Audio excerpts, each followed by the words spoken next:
Hello, my name is Morten, and I'd like to show you just what the User Experience Panel is. The User Experience Panel, you could say, is a digital adoption tool, which brings your work instructions to the forefront of your application.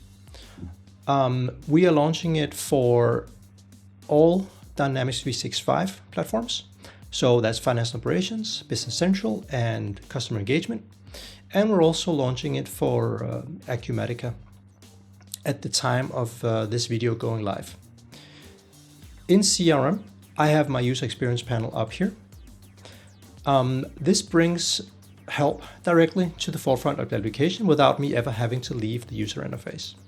If I come down, for example, to Accounts, it'll show me that I have a few work instructions that are relevant for the screen that I am on. If I come down here and say add new account, you can see that it asks me to click on add accounts, click on new. I already clicked on accounts, which I know, so I'll just start from here. I can also choose, of course, to watch a video or just to start the assist from scratch, right?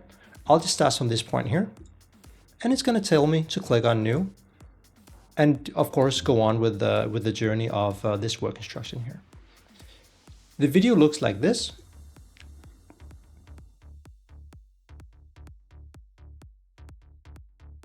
It's all a part of the application. Click on the item accounts. Click on the menu item new. Just like that. And I never have to leave. Other things you'll have is that you'll have AI chat capabilities. In the AI chat, you can ask it anything. So let me ask it like, who do I mail about the credit limit?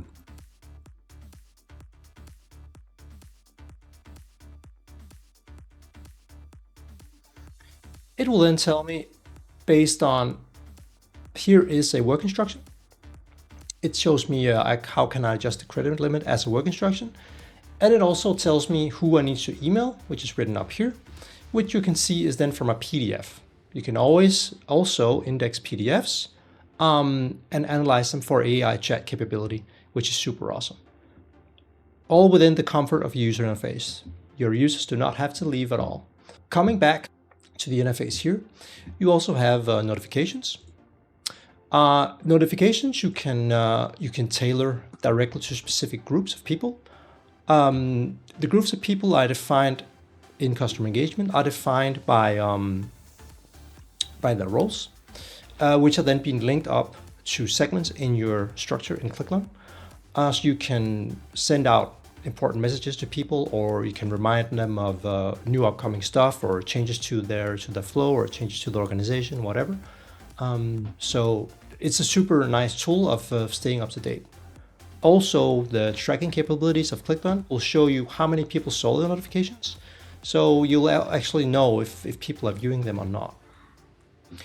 You also have a grouping capability, which allow you to nest specific things directly on your main user interface here. So I can see which work instructions are new. I have one called create new account. That's a new one that I'd like for my users to see, because this is a recently revised work instructions, for example, or this is a brand new process, or it could be something else, whatever I choose to include in my grouping. One more thing we've done, which is super awesome, is that we've brought in the CRM Inside Help directly inside the UXP. You do not have to leave the web page to see it. You can see here that there is some info about the account name. Click on it, and it'll show me the Inside Help that I've generated for this account. This tells me something about the account name field. This tells me something about the phone number, for example. So it's been brought in right here for direct access. You don't have to leave the screen, which I love. We also have a YouTube integration, which can then show you a predefined set of searches that you've defined. also for specific segments. And of course, you can schedule updates so that the list is refreshed. It also supports listing video from a specific channel ID if you'd like to just follow one specific channel.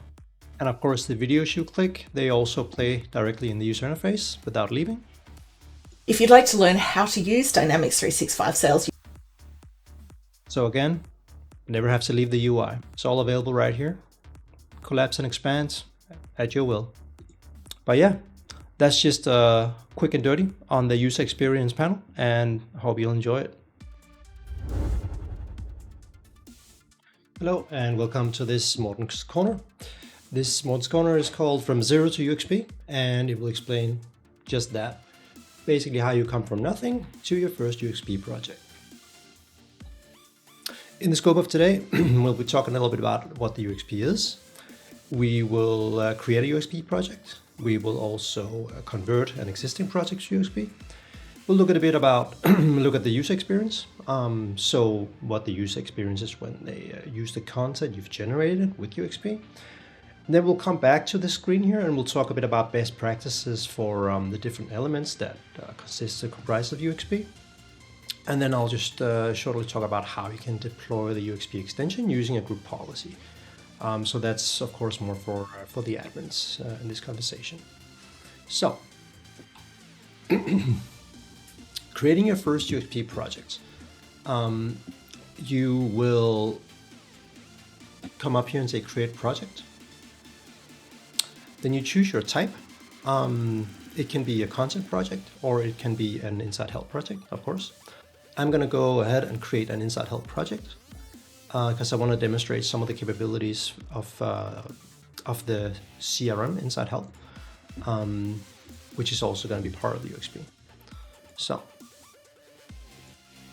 going to click through this, and then I will just I'll just connect to our CRM, and then I'll go on forward. I'll input the credentials of our system here. Go ahead and connect. Now we're connected.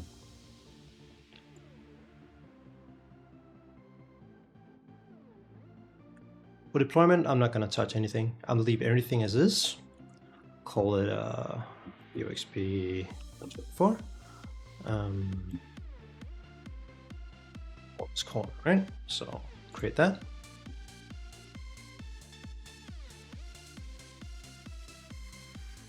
So currently it's importing our entities and forms and all the standardized Inside Help items we have within our CRM.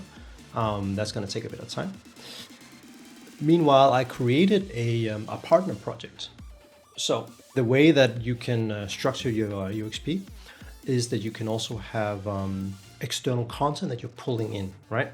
So let's say you were an enterprise organization, you had a plugin that you're selling to customers, and then you made some kind of you made a UXP project out of the help content for that piece of software, and then you're just basically handing out that URL to your customers, and they can then pull that into their UXP project as an external structure source.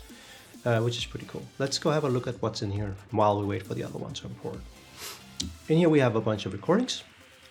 These are all CRM recordings, of course. Then in the structure, we have a structure just with the recordings.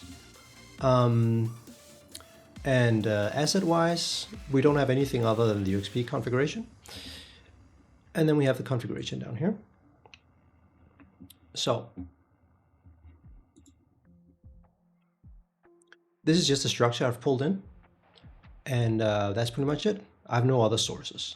It's just to kind of show you how you can add an extra source of content to your structure in UXP. So while it's importing, let me tell you a little bit about what UXP really is. So UXP stands for User Experience Panel. And what it does is that it brings chat and notification and content and videos and additional assets, dynamic assets such as YouTube content to your users and learners inside your business system. Like mentioned earlier, in this example, I'm going to use CRM for it. That's to demonstrate the inside help capabilities as well. So while it's importing, let's just talk a little bit about UXP here. So these AI parts of the UXP, which is basically what will analyze your, if you add a bunch of PDFs, we're going to have a AI engine analyze these PDFs and enable you to chat with the content of those PDFs. It will also, of course, index and analyze all the recordings, and this is going to require some computing power, of course. So the way it's going to work is that you will have amount of token at disposal every month. You can, of course, top that off, but basically it will consume token when you produce and publish, and it will consume tokens when users interact with the system itself. We've estimated a fair use scenario, a realistic one, I think, where the token amount every month should realistically cover what a typical organization would use. Of course, you can top off your tokens. That's not a problem. Your tokens don't carry over, so if you can't accumulate tokens over time by not using them. We just have a set amount a month based on fair use, basically. So that's how the token system works. You can see exactly who used how many tokens by doing which task. Everything is visible within the UXP. I'll show that too. So a question that I bet will come up is my current ClickLearn content backwards compatible? Sure, it probably is, but I would recommend that you make a new project for UXP so you don't quote unquote pollute it with content that's incompatible with, for example, with the business system you're trying to deploy to. For example, the CRM project I just made, if I had a bunch of other recordings in there, like for Business Central or IFS, or just a mix and match of everything, maybe some Windows stuff too, I might have some issues with my UXP analysis. So I'd recommend you start from scratch and keep it clean and simple, and just keep building upon it from there, right? So as with other complex things in ClickLearn, make something simplified and then just build upon it to kind of get going, right? The current limitations of UXP is that we only launch it right now for Microsoft CRM, and that's it. And we only support the US English language. So all this is, of course, going to change in the future. We may add more languages, that's very likely, and of course we'll add more business systems. That goes without saying. Updated information. It launches for Finance and Operations, Business Central, Customer Engagement, and Acumatica. So the chat capability of UXP is powered by Microsoft Azure 3.5 Turbo, and that's based on a large language model. A large language model is typically around 1 petabyte in size. That's 1 million gigabytes. And to kind of give you an idea of how much data that is, 1 gigabyte of data is around 178 million words. So it's huge. It is very clever at structuring things together. It is a foundation model, which is trained on unsupervised and unstructured data.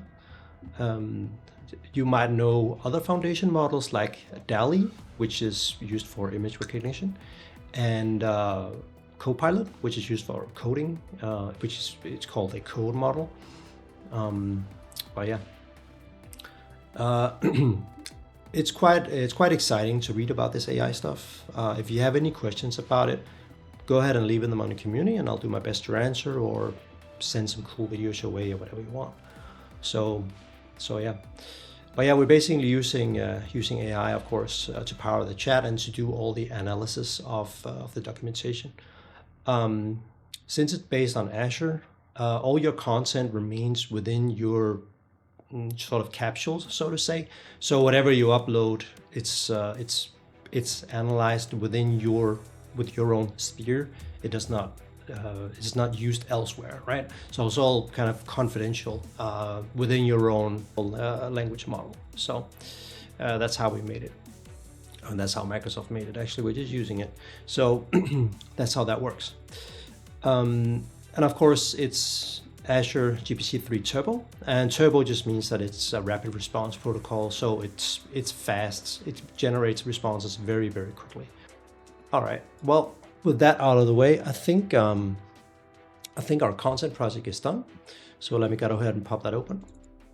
Now I have a stand-up project here. So wrong one. There we go. So I have a standard project here with no recordings. I will go ahead and import some recordings, but before we do that, let me show you how you can how you convert your brand new project into one that has UXP.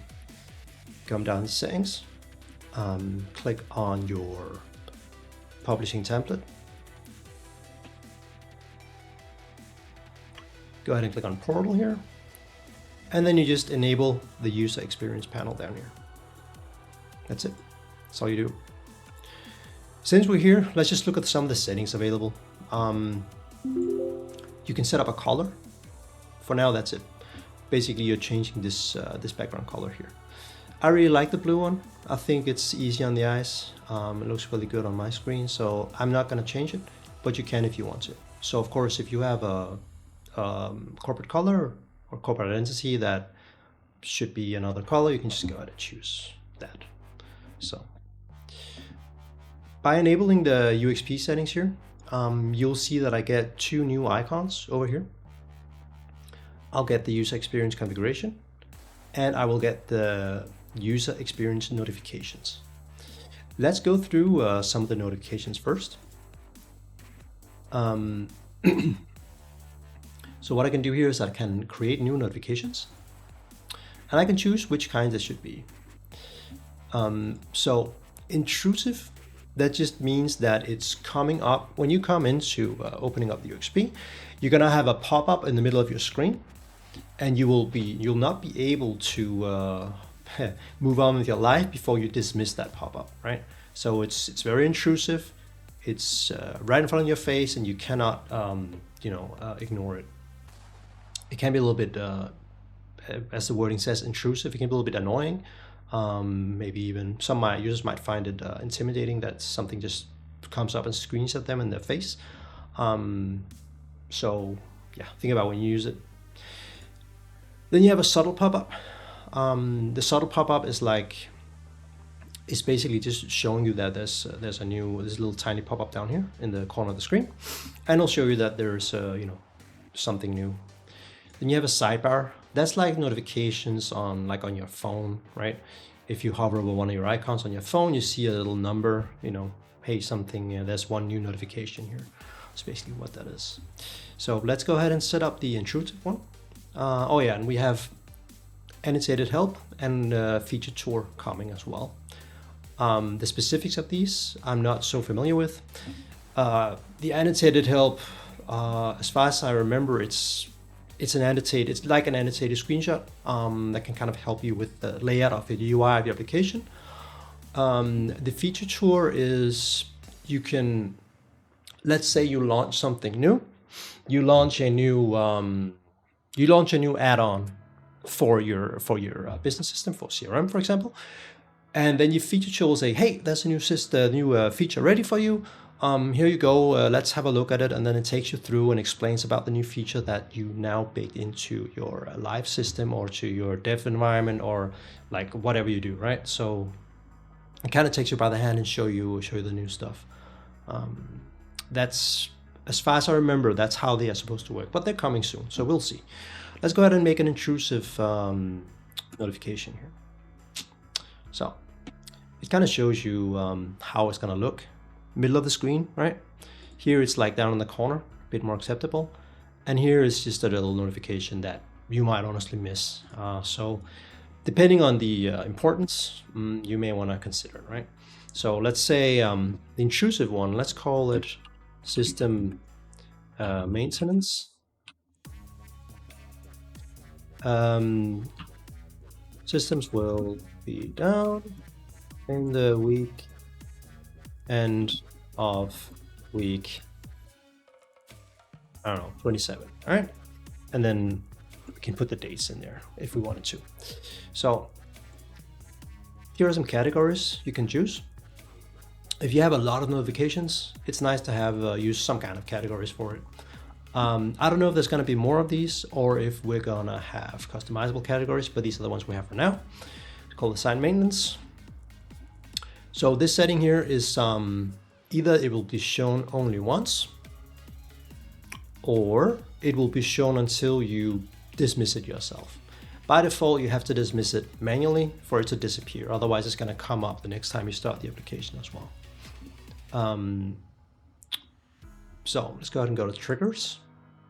So this is like where it's going to notify, right? I haven't set any segments on this. We will in a sec when we set up the content. But if we had segments set like sales, HR, manufacturing, whatever, it would only notify those segments, right? It could be that, hey, we have a launch of a new add-in, or remember to follow this new procedure that is by law or by the new SOP, this and that, into effect from this and this date, right? It could be stuff like this that you want to trigger and target a specific segment for. So it might not be relevant to HR, but it could be relevant to sales, right? Like you have to remember something in your quotation process, or when you qualify a lead, we have a new thing you need to do or whatever. So yeah, this kind of stuff you can notify people with these triggers, which is really awesome. Default is everywhere. That's the default. Then we have scheduling, and that's nice. If I say now, it's going to trigger right now, and of course I can also say, okay, it should start at this date. So you can plan a bit in advance. If you know, for example, for maintenance, or if you know you're going to launch a plugin this and that date, you can schedule it so you know that you'll notify your users at the right time.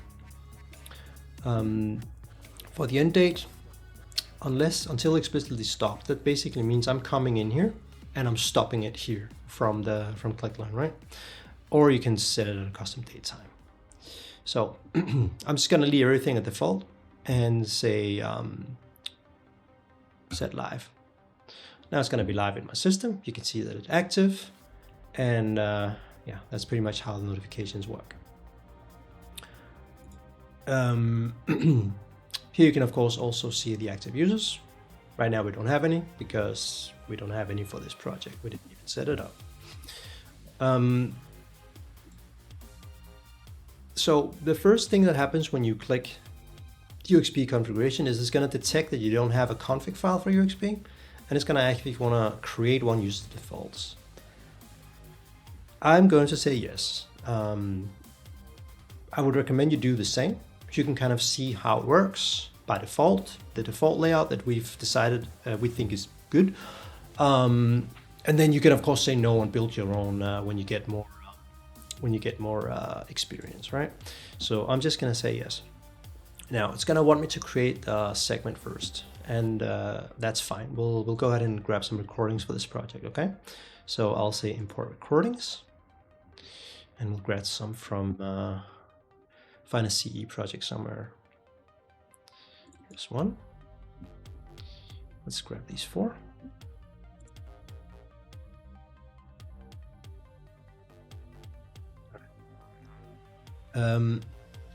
Let's go make some segments as well, because that's going to be relevant. So let's go ahead and build our structure. Come in here and we will put in all of the stuff. And now I'm going to make some segments.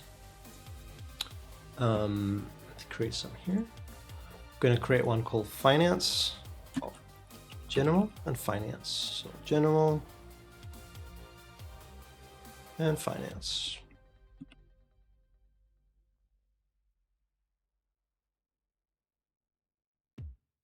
If you don't know how to use segments, I will leave a link to a video in the corner somewhere that you can check out. So now that we have our segments, I'm gonna add this one to the finance one, and then we're gonna add these 3 to the general one. and save. And then I'll just confirm. Yeah, they're good. All right, so now we can go back into the UXP configuration. So in the sources, you can see where we're going to use our current structure. Now, remember we talked about the partner portal or the external portal or whatever. We're going to use that one too. I just have to go and grab the link for it. Let's go do that.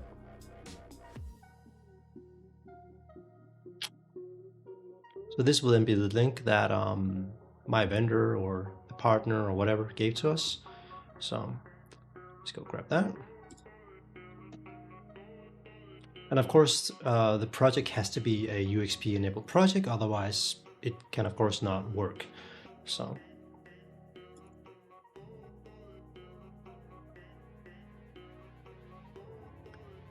let's pull the external structure in. Gonna URL, there we go. So now we want to add segments, because that project also has segments. You will need to ask your vendor what those segments are and who they're supposed to hit to map them correctly towards your own. Now I remember what I call them, of course, because I made it. So I made the same, generally the same. Even if you have the same name, you still have to type it because ClickLearn doesn't know that. The finance is called sales in the other projects. So that's it. There we go. Let me go ahead and insert those. Oops, that. Sales is finance. And general is general. There we go. All right. That's our recording sources. Then you can add more stuff. You can add dynamic assets.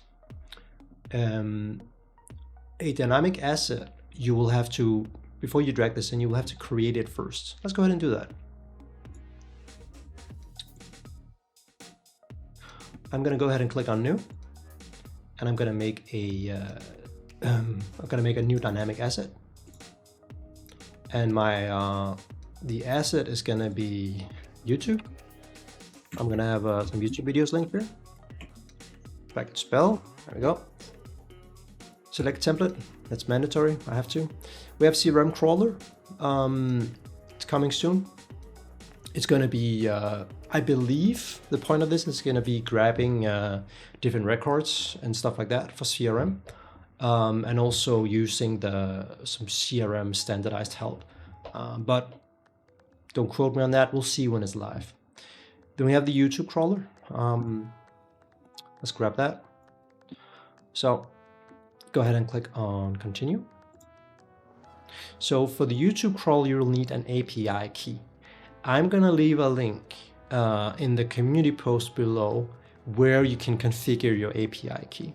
Basically, you have to accept some terms and conditions from Google, and then you'll be allowed to use their API services. So I'm going to go ahead and grab my own API key. I will be blurring this for you guys. So here is my key. Then you can specify search terms.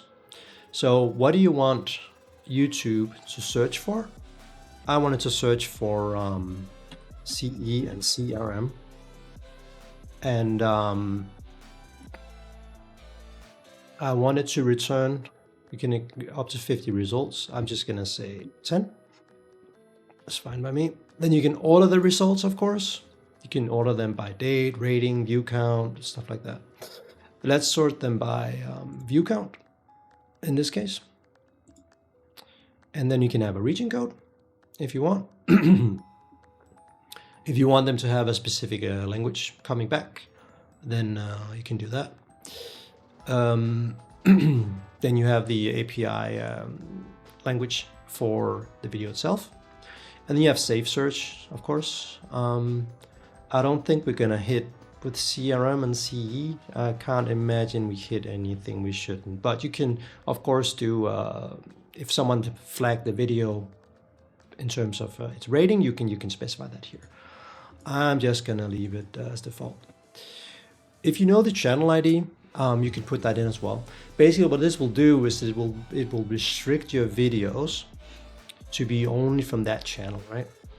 So, for example, for Morten's Corner, if I wanted to, I could tell it to grab videos from Morten's Corner, and and then paste my channel ID in here as well. I will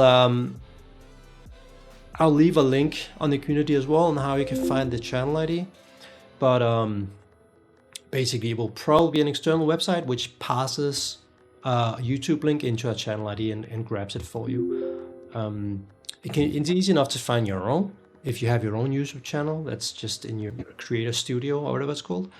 But finding an external one might be a little different. I'm gonna leave it default.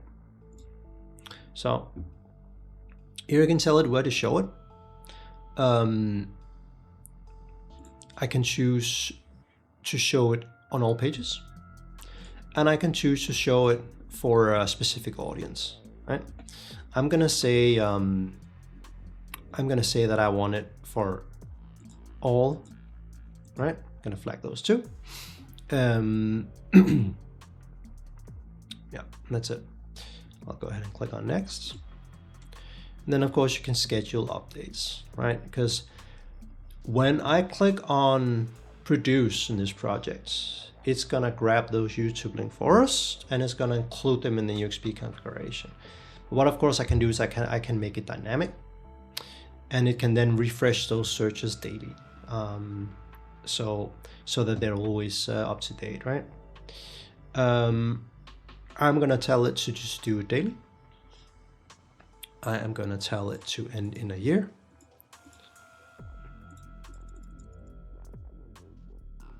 So here, it's in 1 year. And let's go ahead and say run now. Then it's gonna grab these the video search result. Good. Now my dynamic asset is complete, and I can go back and include it in my configuration. So let's go ahead and do that. Dump my dynamic asset in here. This is my one I want. Click on insert, and that's it. Now I have my YouTube links. Then you have additional AI sources. These can be individual PDFs, or you can have a folder that's monitored where you can just dump PDFs in, right?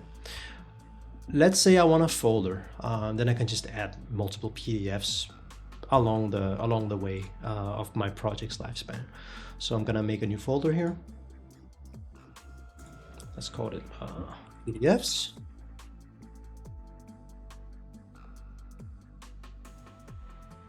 And let's add some PDFs in there. These two.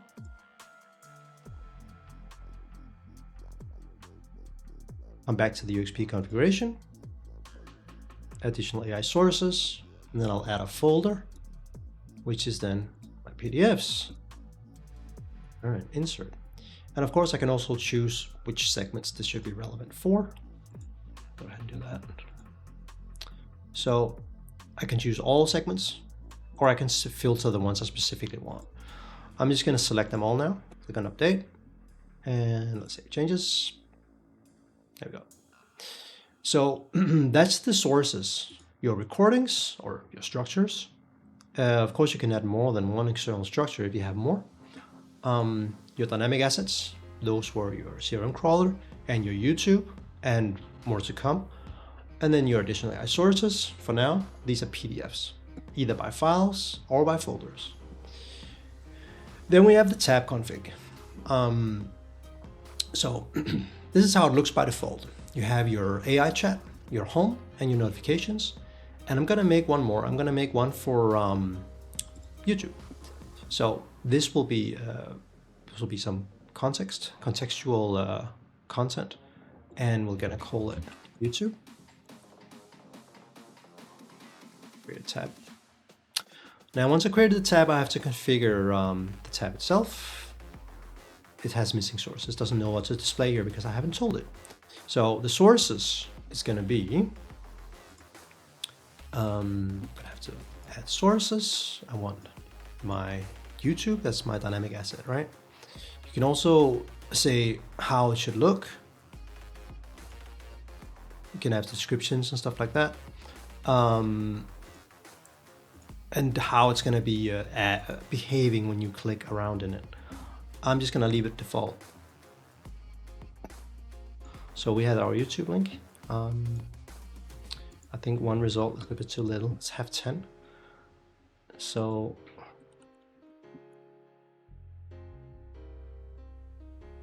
I'm just going to type in what this is so people know which search parameter is being used. And open that in a new tab. That's fine. Okay. Now it's good.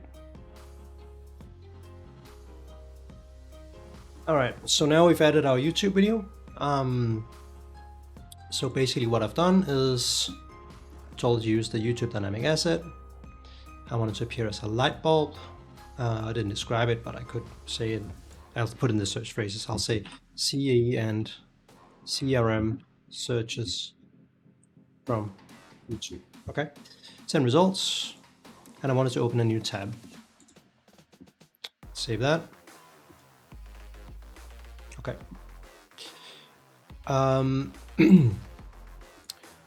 So let's talk a little bit about grouping. Okay.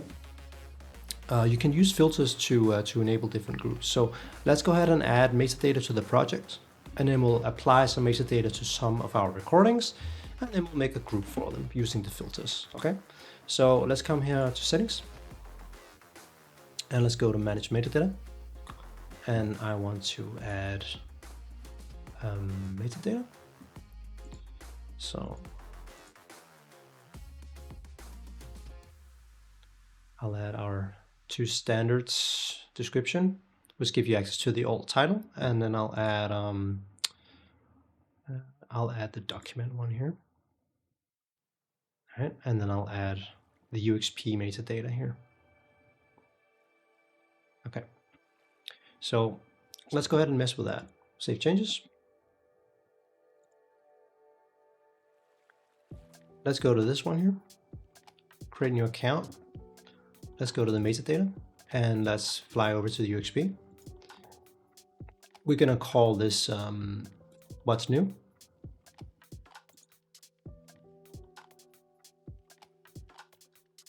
And then, so let's create new account. Let's go ahead and say add new contact. Let's add metadata for that one as well. For UXP, let's say what's new. Okay. So now this will be part of the what's new filter group. So these two recordings specifically will show up because these are brand new. We just added them and they're very important, right?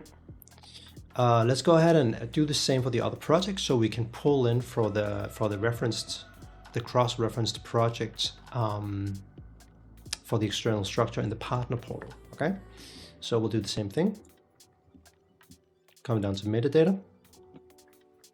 We're gonna add the UXP one.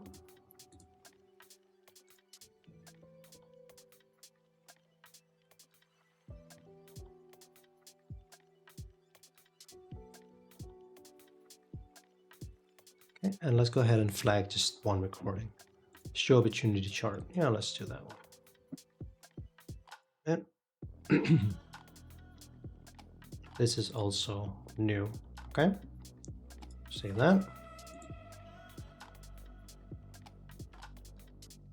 I just have to remember which this is available for.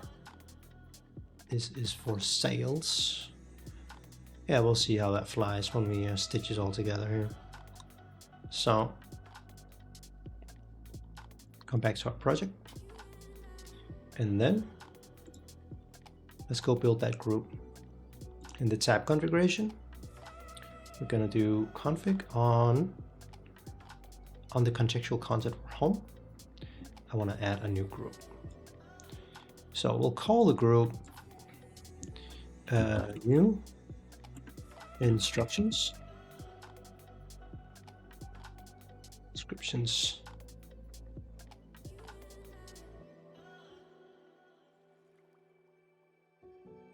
right? Gonna add a source here. and our source will be the recordings.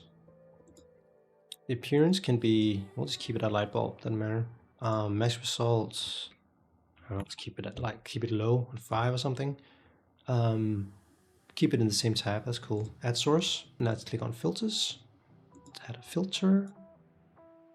And we're gonna filter on UXP type. So you could also say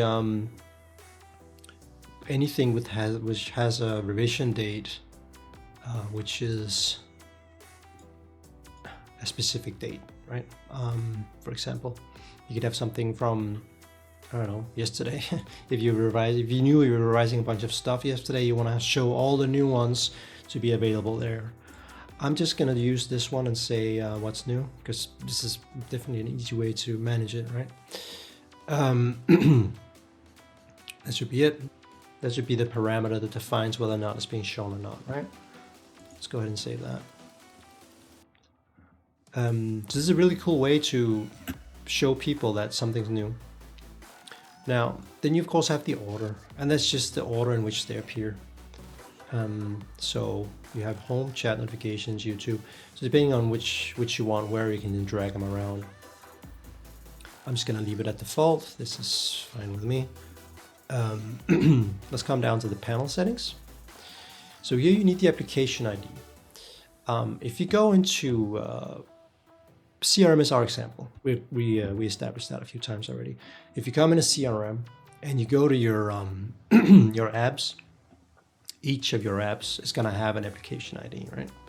I'm gonna use our Sales Hub, and you can see the app ID right here. It's pretty simple. There we go. That's my app ID. Copy that and put that in here. That's it. You can also use the URL if you want it available for all app IDs. Save that. Now that is saved. All right. So what we've done so far is that we created the dynamic asset for YouTube, and then we created the asset for PDFs. Then we configured the two structures. We added some notifications, and we made a group for the home screen, right? That's what we've done so far. And then we of course configured the tabs, and we added metadata. So now I'm going to go ahead and test our project. So we'll go ahead and produce it. Click on publish. Go ahead and go through the guide here. As you remember, this is a brand new project. So I'm just going to go Content Cloud, English, and we'll just let it rip. Production is now done. I'm going to click on Next. Then we need to set up some permission rules for the UXP. So basically we need a whitelist URL, and this is mandatory, but basically you're just telling the project, hey, this UXP project should be valid for a specific URL. In our case, I'm just gonna grab our CRM. This is our CRM. So everything up to .com. We're just gonna dump that in here. So you're gonna say UXP allowed origin, and you dump it in. Fill in no spaces, click on add rule, and that's it. Click on next. And you can of course add this for more URLs, right? So if you have multiple systems, let's say you have both a dev and a UAT environment, you're gonna run this on to test, you can do that. And when you're ready, you can just add your production and you're good to go.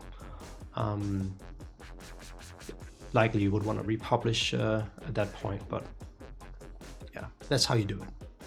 Click on next. So now it tells me how many tokens are going to be deducted. See, the cost was 0.008. And then I have this many tokens remaining for this month. So yeah, that's the cost of producing 4 recordings and analyzing the PDFs I had, right? So I'm just gonna publish this. So now this post publication is started. So what's gonna happen now is that the AI engine is gonna kick off, and it's going to be analyzing our stuff, and it will then tell us when it's fully done. So we'll just wait for that.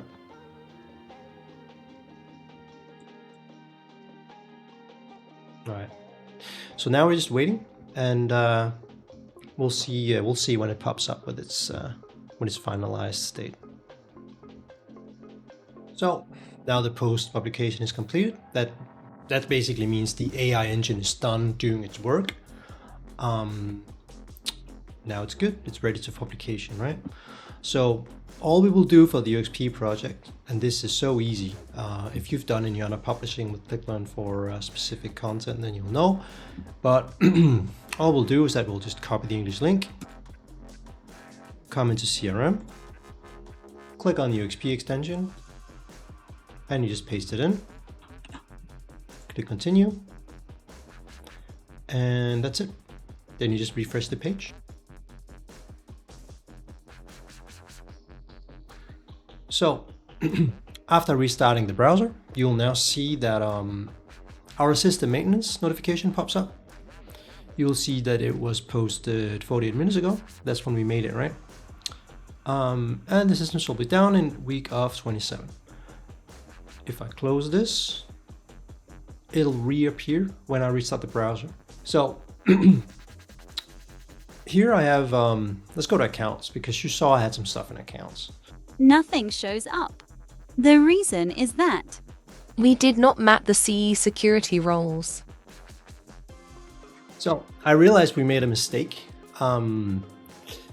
We forgot to map the segments. So what you want to do is you want to come back to the UXP configuration here, and then you can edit the source.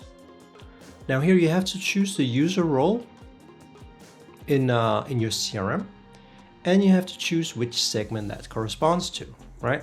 So depending on the role that the user has, they can then have the specific things shown from the segments. And that, of course, goes for both your recordings that you define over here in the structure editor. It goes for the dynamic assets you defined. It goes for your AI, additional AI sources like the PDFs and stuff like that.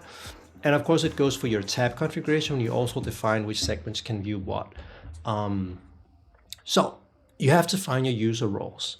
If you don't know what they are, you can talk to your CRM admin. Let me show you what the CRM admin should look for. So let's just pop into CRM. We are gonna go to, when you're in CRM, you go to settings, and then you go to advanced. That'll take you here. In advanced, you just come down to security, and then you click on security roles, and then you can see all the roles that you have in your system. If you don't know what a specific user has, and you know that, okay, well, Rebecca, for example, she's part of that group that you see this stuff. Let me find out what she has. Just click on users, go to search, and just find that user. I'm gonna type my initials, else should pop me up here. And now I can click on manage roles, and then we can see which roles we can use, right? So I know I have a basic user role, and I know I added sales manager somewhere here. I added that too. Sales manager, there it is. So let's use those two, okay? So coming back to ClickLearn. So general, let's call that basic user. And for the sales one, which we called finance, that was sales manager. You can of course create your own roles in CRM for the UXP. So you could call it sales UXP, HR UXP, all this kind of stuff. The way you would do that is basically just come back to system security, go to security roles, and click on new. And then you can give it a name. You could say HR UXP, and then you can define, which record you should see, all this kind of stuff.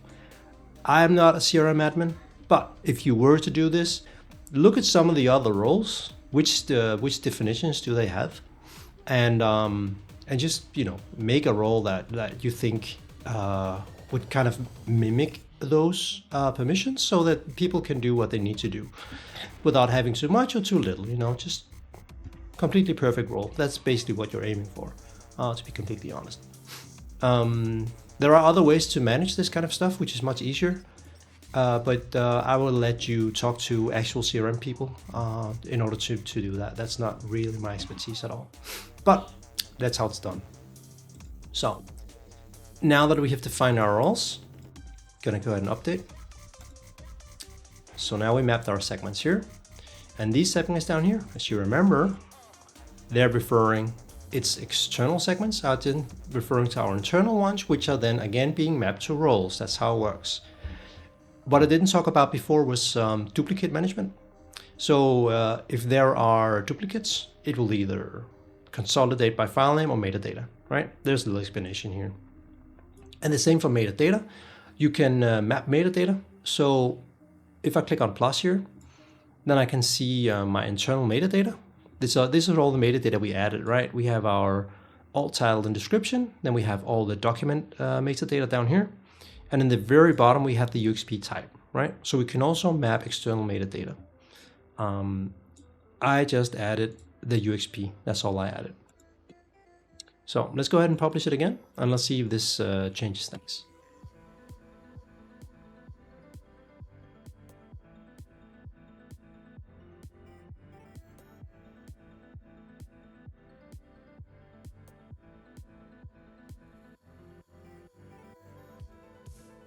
So the production is completed. Now we're gonna click on next.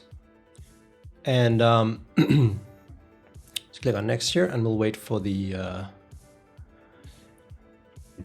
AI process to start, right?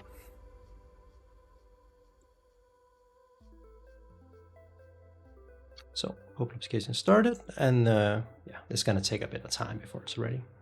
So it is, and complete. So while it's loading, let me just quickly show you what I've also done, of course, is I've come in here to my Inside Help, and I've configured my Inside Help for CRM. I'll leave a video up here to show you what this actually means, how to configure it and stuff like that. But basically what it does is that it will read all your forms and all your entities in CRM, and it will allow you to either use our automatic field documentation to fill out.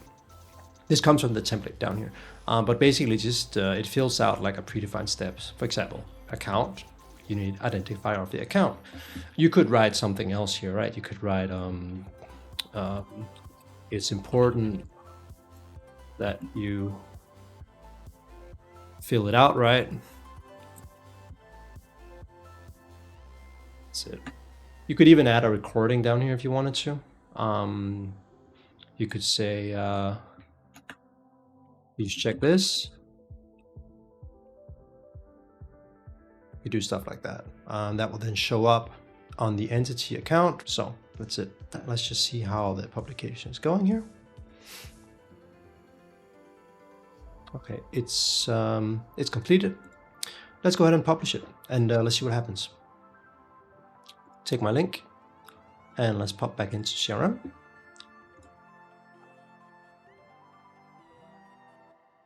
So you click on the UXP up here, and then you paste your URL that we just copied. That's it.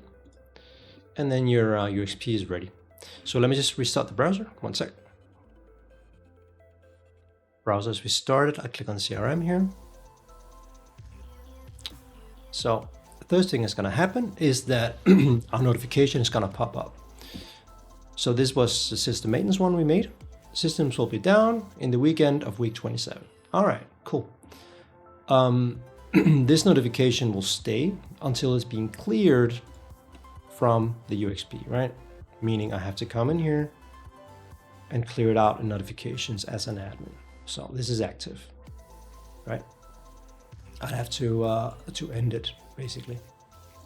Click on it and stop it, or delete it, or update it if I needed to. That's how that type of notification works, because there's no end on it, right? There's no end date. and it's being showed permanently. If I wanted to, I could say only show once per user. That meaning it would only show up one time. But right now it's just there all the time, probably until week 27, right? When we can, when the system update is done. But let's have a look at the UXP. So I've come into account. We can now see this was the group we made, right? Recently added instruction. And this should contain the recently added instructions that we made. There is a create new account. That's apparently one of the new ones we made. Other relevant ones for this specific form is create new account and add new account, right? These are the ones we have. We can also search for help, of course. So I can say add account, add new account, add new contact, or add new account. So that's all good. I'm gonna go ahead and go back. Let's click on new here, and click on the, like as if I wanted to make a new account, right? I'll click on the account name. Now you can see that the inside help is triggering down here. So I can say show more. It'll say, this is the account name field. It has a maximum length of 160 characters. That's from the inside help project that I configured, just to show how it works. This is really cool because now you'll see the pop-ups all the time down here, instead of you having to manually open them up. The way you used to open them up was to come up here and click on the question mark, like that. Then you would see all this stuff, right? Which is still possible. You can still do it even though you have UXP, but now it's available directly in the user interface. You don't really have to leave the context that you're in, which personally I think is awesome. So let's click on create new account. It'll then show me how I need to navigate, right? Now, I know that I've already done this. I'm in the Sales Hub. I'm actually already on account. I also clicked on new. So I'd like to start from here. So I'm gonna click take me there. And she's gonna say, do you wanna return to the Sales Hub? No. Click on home. And that's it. That was my, that is actually my, my instruction. It's really short. Let's try another one. Let's try add new account. So again, let's say I'm on new. Now I want to start from here. So she's going to say, click on the field account name. All right, I've done that. Enter account name. All right, let's say MNE's store. Cool. Click on next. Click on the field account type. And select technical from the list. Okay, I can do that. Now click on phone. And so forth. It's all good. I'm gonna answer the whole thing. I can also say, I'd like to watch a video. Video is gonna pop up like this.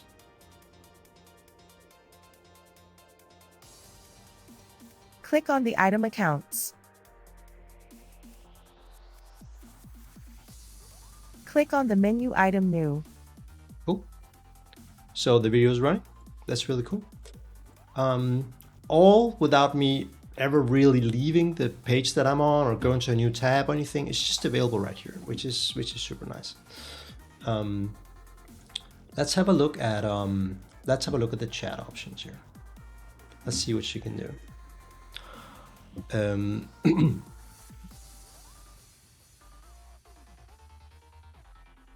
How do I create a new account?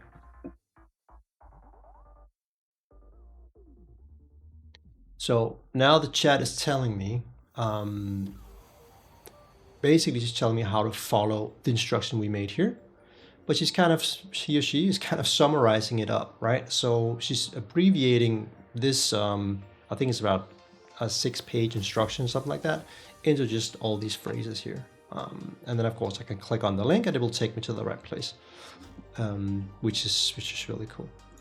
So coming over to YouTube here, you can see the 10 hits I asked it to get. So these are our 10 hits. And if I click on one of these, let's see, here's a CRM tutorial for beginners, it will then load up the video and be ready to play, right? Also inside the browser, inside the frame here, I don't need to leave whatever I'm doing. So I can stay on my sales accelerator that I'm on now, right? So that's how the video works. Now, there is one more thing I want to show. So remember how we added from an external project? Here is a recording from the external project. It's called How to Create a Lead. That is then from the partner project, right? So it's available here. Shows me how it's done. I can also run the assist. I can run the video, of course. If we just quickly look in here, you'll see that recording is not in here. How Just a Lead is not in here. It's in the other project that I also referenced. That was done here, right? So that's from the external structure, just to kind of show you that that also works. Now, one final thing, when you come into your tab configuration and you select how how the chat should be handled, you can also add additional sources that the chat should keep into, should be able to chat about. It should analyze this as well, right? So you compute on this. So you can add sources and you can add your PDFs too. So how that will look like in here, let's go back to the chat and let's ask it about something.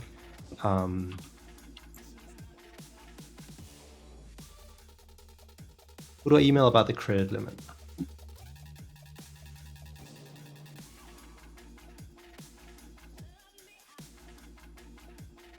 So he says, you need to send an email to accounting@ourcompany.com to obtain an approval for the credit limit. And then, of course, it references the document it's from. I can just click on it, and it's going to open up the PDF. Super nice. I really like that feature. Let's ask it something else.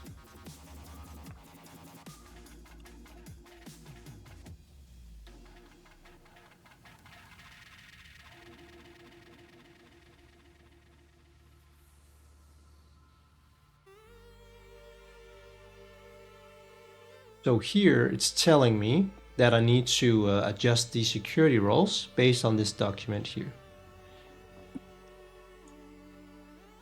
And this is about how to set up the ClickLearn extension, the ClickLearn solution file for CRM. So yeah, it's also looking at that document. So yeah. Coming to the more administrative side of things, you can see the UXP dashboards. In here we have you can see which users are engaging with the system, how many searches I've done, and how many conversations have been had with the chat. You can see like the total usage time here, and you can see which user segments have logged in, what they've been seeing, stuff like that. Here you can have a view of which processes, which videos people are viewing, which assists they have enabled. And you can also see what people are searching for too, right? And of course you can see the top active users. This is of course my own portal, so that's just me. And you can get an idea about which top AI sources have been consumed. And you can see that this CE security settings, that's a PDF, that has been opened twice, right? So you can of course also click further down and you can see exactly when it was accessed and what was accessed, right? You can see that I executed the assists and it was the create new account, and it kind of gives you a very accurate view about how everything is being consumed, right? You also have here you have active users. You can see the ones that are currently in your system right now. I currently have the UXP running. I'm engaging with it, querying it and stuff like that inside of our CRM system. So that's what you see here. Then we have additional things coming called opportunities and feedback. We will go through those as they are released. In the project settings, you can also look at your AI tokens in your company. Clicking on this will then show you the consumption of the tokens, right? The user called MNE, that's my ClickLearn author, and the user called Morten, that is my user, right? So you see that this user has consumed tokens by using the AI search.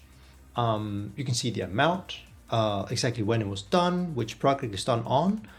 And you can see here I've been publishing my project, which of course also costs tokens. So yeah, you have multiple pages of what's been going on.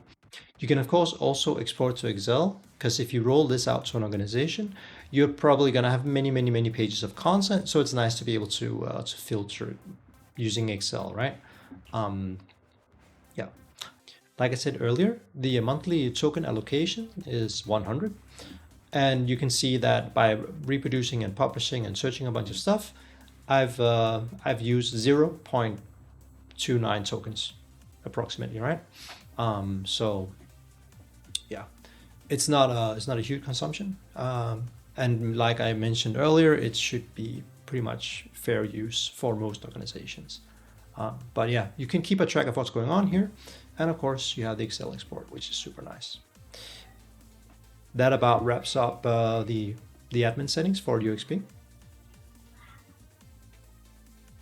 Let's go back and talk a little bit about some of the best practices. Okay, so best practice for assets. So assets using UXP, they're automatically updated based on their scheduled intervals. So that's what you saw with the YouTube video, for example. We set it to update daily for the next year. That's what it's going to do, right? It's going to refresh our YouTube search, which is super nice. Now, currently, we of course only support either a general broad YouTube search or a specific channel, right? I could, for example, pull in Morten's Corner into our CRM and then search any relevant CRM related recordings from Morten's Corner only, and then pull them in, right? So when you're building the GPT for AI chat and AI responses, they can't use dynamic assets.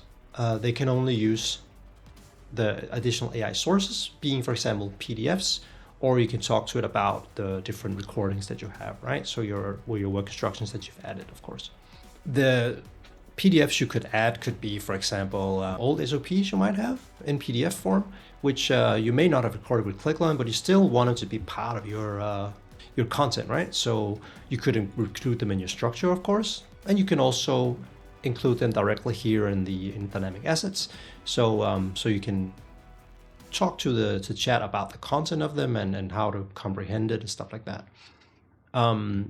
Just remember that every time you add a new PDF and you publish a project, then you are consuming an amount of tokens.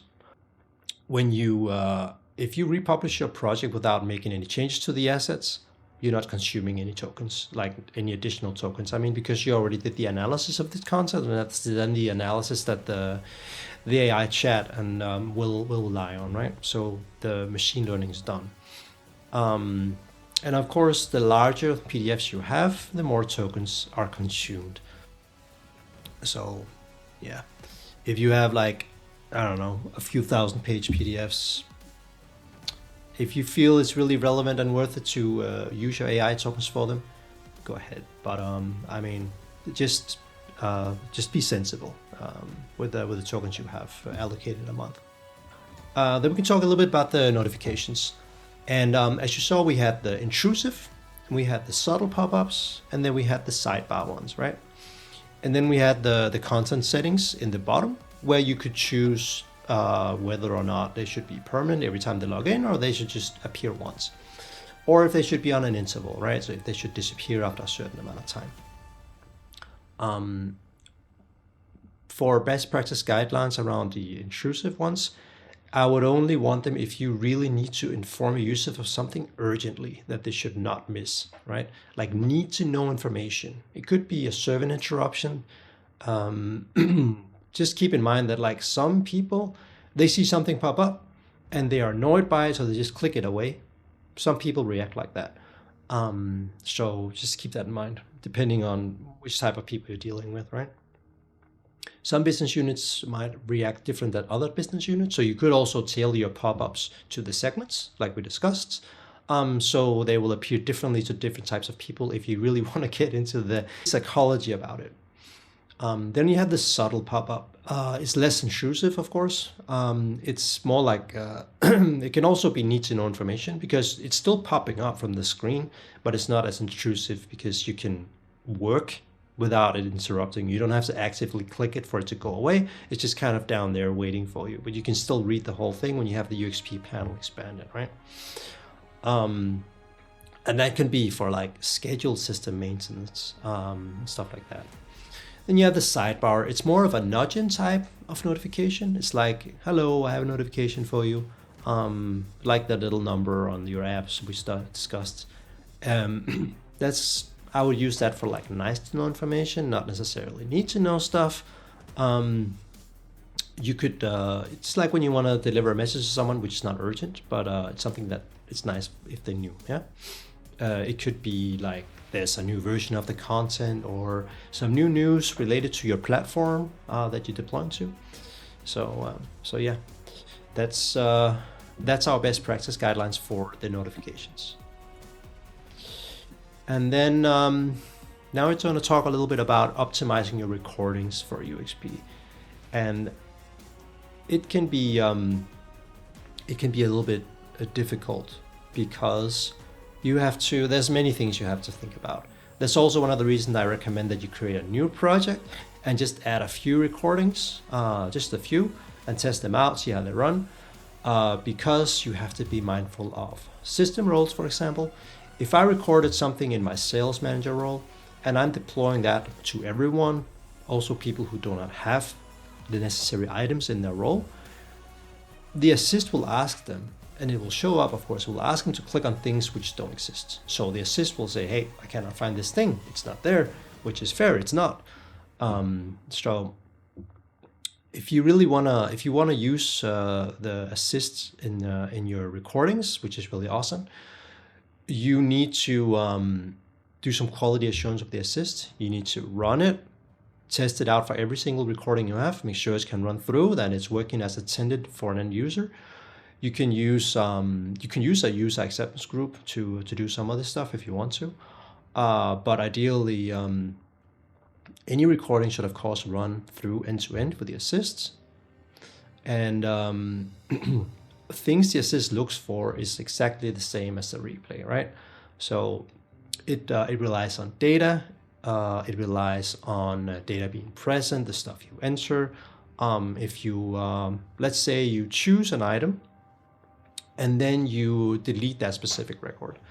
If you then ask it to search for the same item again and attempt to delete it, it's no longer there. It cannot find it. It cannot click it because it's gone. So there are many things to consider when you talk about assist and replay. I have a video about the assist, how you can configure it, how you can really tailor the assist to do different things and look really cool. I'll leave a link to that up here, so you can learn a bit more about the assists.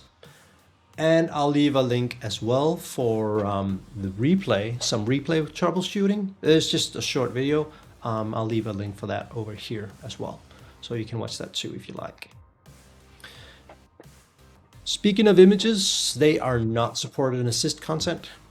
So if you're depending on people understanding something for your content by viewing your image, just remember that does not come over when you run the assist, right? This little tiny little window doesn't have the capability to display images. That's not the way it works. So remember that.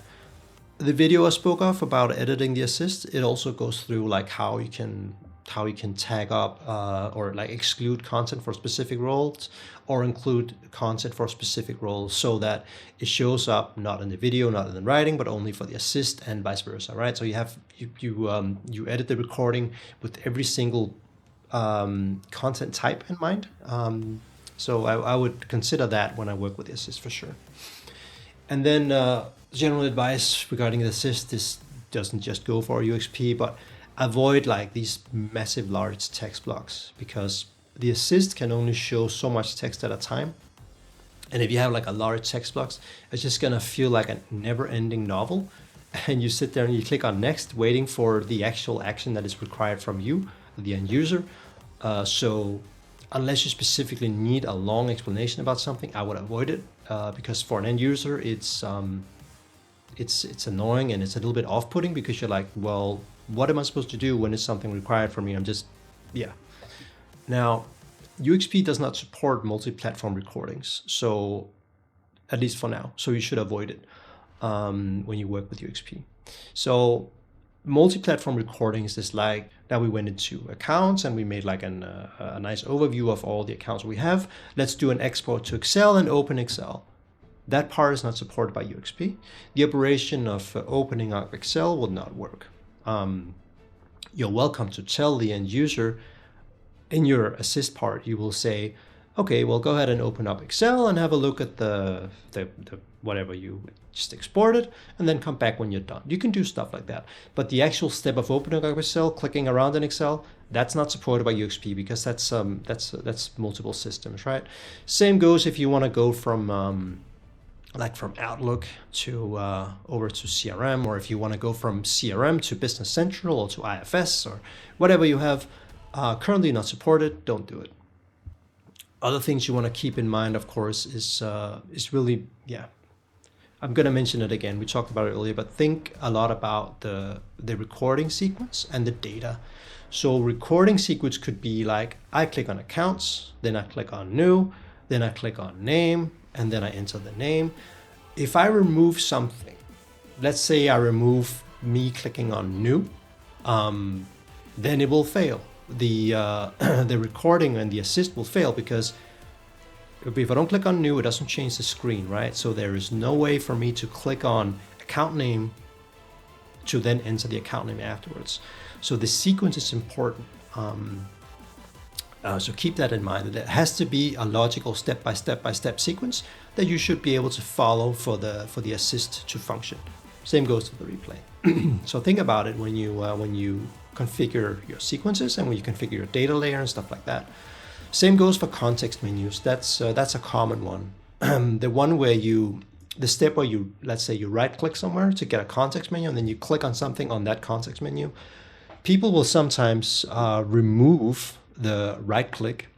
When the right click is removed, you can of course not click on the item from the list, right?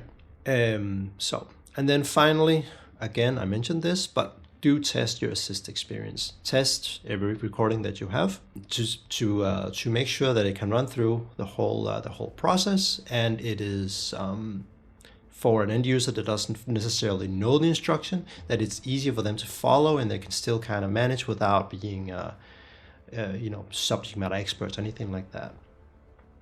Ideally, you could also test it on end users and see how they feel about some of the instructions and the way they're phrased. That's also something I can recommend. Finally, I'll just touch upon deploying the assist extension itself. And also, I'll leave a link to the UXP help documentation. I'll leave that on the community as well for you.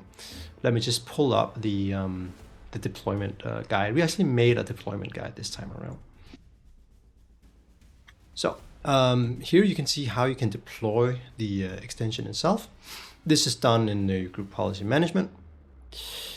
So basically, we're going through how you can how you set up a new GPO, how you assign the policies, how you edit, and of course, then you have to reinforce the group policy to forcefully update it straight away. That's what we're doing down here, but that's how you can do it. You can just send this to your admins; they'll figure it out. If you want to install it normally, you will just go to your respective store, be that Chrome or Edge. You just search for UXP, and you can find the ClickLearn UXP. This is how it looks like. Install that, and then you'll get the icon that you saw I clicked on all the time in Chrome. That's it. And you're good to go. So thank you for watching this video on the UXP. I hope you find it helpful. I'm really looking forward to this journey with UXP. I think it's an awesome product. And I hope you have a great time messing with it. And if you have any questions, shoot them in support or on the community. Thank you.